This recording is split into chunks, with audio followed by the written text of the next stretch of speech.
আল্লাহর কাছে সবচাইতে অপছন্দনীয় কাজ হলো অন্যের কাছে চাওয়া। আল্লাহ তাআলা চান না যে আমার আদরের বান্দা অন্যের কাছে চাক। এটা আল্লাহ তাআলার খুবই অপছন্দনীয়।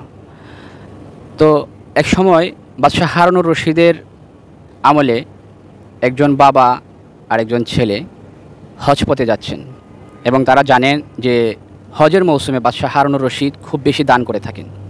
তো তারা যখন বাদশাহ হারুনুর রশিদের কাছে গেছেন তখন দেখেন বাদশাহ হারুনুর রশিদ আল্লাহর কাছে দুই হাত তুলে খুব বেশি কান্নাকাটি করছেন, চোখ দিয়ে পানি অজরে পড়ছে।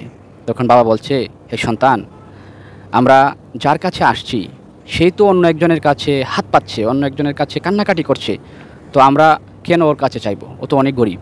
আসো আমরা এমন একজনের কাছে চাই যার কাছে বাদশাহ হারুনুর রশিদ কান্নাকাটি করতেছেন।